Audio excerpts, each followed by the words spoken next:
Hello students, कैसे हैं आप।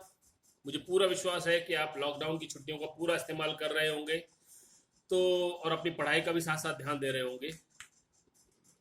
स्टूडेंट, मैं हूं आपके साथ आपका teacher Bhupendra Singh, SM inter college Aligarh से। हम लोग स्टडी कर रहे हैं हाई स्कूल का बायोलॉजी।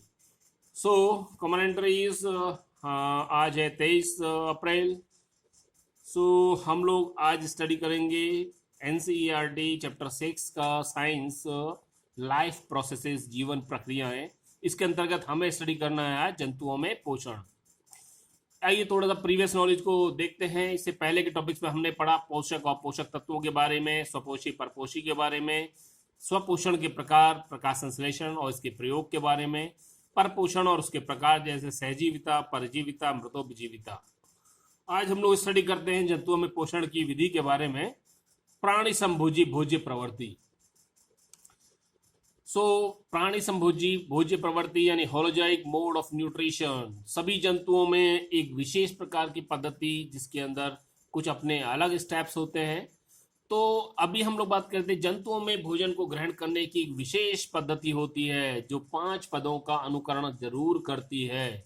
कौन कौन से पद हैं आइए जान लेते हैं। पहला पद है अंतर्ग्रहण, दूसरा है पाचन, अवशोषण, स्वांगीकरण और बहिक्षेपण। जी हाँ, ये 5 स्टेप्स हैं। अंतर्ग्रहण जिसको इंग्लिश में हम लोग इंगेशन बोलते हैं, दूसरा है पाचन यानी कि डाइजेशन, और तीसरा जो है दैट इज द अवशोषण यानी एब्जॉर्प्शन, और चौथा है स्वांगीकरण यानी कि एसिमिलेशन, और आखिरी स्टेप है परिक्षेपण यानी कि ईगेशन। अब इन स्टेप्स को डिटेल में स्टडी करते हैं। अंतर्ग्रहण, अंतर्ग्रहण नाम से ही क्लियर है, किसी भी जंतु के द्वारा शरीर में भोजन को ग्रहण करने की जो प्रक्रिया है, यानी भोजन को शरीर में प्रवेश कराने की जो प्रक्रिया है उसे अंतर्ग्रहण कहते हैं। और नॉर्मली ये जो अंतर्ग्रहण का स्टेप है जंतुओं में, इसके लिए स्पेसिफिक स्ट्रक्चर होती है जिसको हम लोग मुंह कहते हैं, और इसको ग्रहण करने में मुखांग या बाकी जो स्ट्रक्चर्स होती हैं वो हेल्प करती हैं, सहायता करती हैं। दूसरा स्टेप होता है पाचन। देखिए, पाचन यानी कि डाइजेशन। डाइजेशन का अर्थ है कि भोजन के बड़े कणों को अवशोषण योग्य छोटे कणों में तोड़ देने की जो प्रक्रिया है उसको हम लोग पाचन कहते हैं। पाचन सामान्यतः 2 प्रकार का होता है। एक होता है यांत्रिक पाचन यानी यांत्रिक विधियों के द्वारा भोजन को ब्रेकअप कर देना। मैकेनिकल मेथड्स में हम लोग जैसे बात करें दांतों के द्वारा भोजन को तोड़ देना, या आहार नाल में कुछ विशेष प्रकार की गतियां होती हैं जैसे क्रमाकुंचन गतियां, घूर्णन गतियां और चर्निंग मूवमेंट्स। दूसरा होता है रासायनिक पाचन। रासायनिक पाचन नाम से ही क्लियर है, रसायनों की सहायता से कुछ स्पेसिफिक केमिकल्स हमारी बॉडी में सिक्रीट होते हैं, जैसे कि कुछ एसिड्स, कुछ एंजाइम्स, कुछ क्षार, कुछ पाचक रस, ये सब मिल करके भोजन को ब्रेकअप करने में हेल्प करते हैं। और ये जो प्रक्रिया है ये भी स्टोमक और स्टोमक से होती हुई अल्टीमेटली छोटी आंत में पूर्ण हो जाती है। तो पाचन की प्रक्रिया मैंने बताया आपको कि हमारी छोटी आंत तक या जीवधारियों की जो छोटी आंत होती है वहां तक पहुंचने के बाद पूरी हो जाती है। अगला स्टेप होता है अवशोषण। अवशोषण मतलब पचे हुए भोजन में से जो पचे हुए पार्टिकल्स हैं उन सबको एब्जॉर्ब करके, अवशोषित करके जो परिसंचरण माध्यम है जीव का उसके अंदर पहुंचा देना, जिससे कि शरीर के विभिन्न हिस्सों में प्रत्येक कोशिका तक या कोशिका के प्रत्येक हिस्से तक भोजन पहुंच जाए।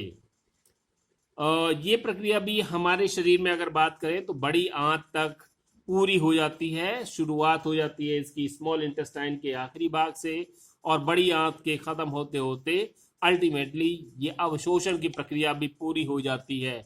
अगला स्टेप है स्वांगीकरण। स्वांगीकरण का मतलब हुआ कि जो भोजन अवशोषित किया गया है उस भोज्य पदार्थ का भविष्य क्या होगा। परिसंचरण माध्यम के द्वारा उसको किसी विशेष स्थान पर पहुंचाया जाएगा, वहां जाने के बाद उसका खपत होगी, इस्तेमाल होगा, अथवा जो एक्सेस में होगा उसको वो स्टोर कर लेगा, विभिन्न स्वरूप में उसको संचित कर लेगा। जी हाँ, संचय बहुत जरूरी है, चाहे वो प्लांट्स हो चाहे वो एनिमल्स हो, सभी में भोजन का संचय अवश्य किया जाता है। तो स्वांगीकरण के बाद अंतिम जो प्रक्रिया आती है दैट इज द परिक्षेपण या ईगेशन। बहिक्षेपण की जो प्रक्रिया है, इसमें क्या हुआ कि जो भोजन के अंदर कुछ ऐसे भी पदार्थ होते हैं जो पचते नहीं हैं या पचने अर्ध पचे होते हैं, अल्टीमेटली उनका अवशोषण नहीं होता, वे परिसंचरण माध्यम में नहीं पहुंचते, तो उनका होता क्या है, वे पदार्थ वही आहार नाल में पड़े रह जाते हैं और धीरे धीरे उनको, उसी को हम लोग मल कहते हैं। अल्टीमेटली इसी अपचित भोजन पदार्थ को हम मल द्वार के द्वारा शरीर से बाहर त्याग देते हैं। इस प्रकार प्राणी संभोजी भोज्य प्रवृत्ति के पांचों पद पूरे हो जाते हैं।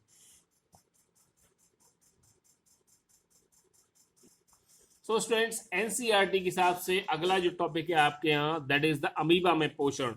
अमीबा को बहुत बेहतरी से आप जानते हैं। अमीबा एक बिल्कुल सिंपलेस्ट टाइप का एनिमल है, बिल्कुल सरल प्रकार का, जिसमें केवल एक कोशिका होती है और जीवन की सारी प्रक्रियाएं उसी एक कोशिका के माध्यम से पूरी होती हैं। तो बड़ा इंटरेस्टिंग जीव है अमीबा। तो किस प्रकार से एक ही कोशिका में सारी वाइटल एक्टिविटीज, जैविक प्रक्रियाएं होती हैं, वो हमें यहाँ पे स्टडी करना है, पर्टिकुलरली द न्यूट्रिशन यानी पोषण की प्रक्रिया। तो मैंने बताया कि एक ही कोशिका के अंदर उसमें जो प्राणी संभोजी भोज्य प्रवृत्ति के पांचों पद अभी हमने स्टडी किए हैं, ये सारे के सारे पद उसमें फॉलो अप होते हैं।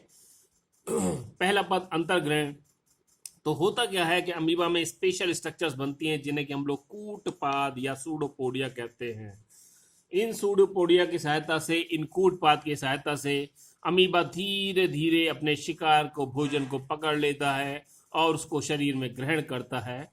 अब भोजन की प्रकृति के आधार पर भी ये अंतर्ग्रहण दो प्रकार का होता है। एक होता है फैगोसाइटोसिस और दूसरा होता है पिनोसाइटोसिस। फैगोसाइटोसिस, देखिए अगर उसका शिकार सक्रिय है, कोई जिंदा जीव है या ठोस मात्रा में है, तो उसको ग्रहण करने के लिए जो पद्धति फॉलो अप की जाती है, इसको फैगोसाइटोसिस कहते हैं। और दूसरा होता है स्पिनोसाइटोसिस,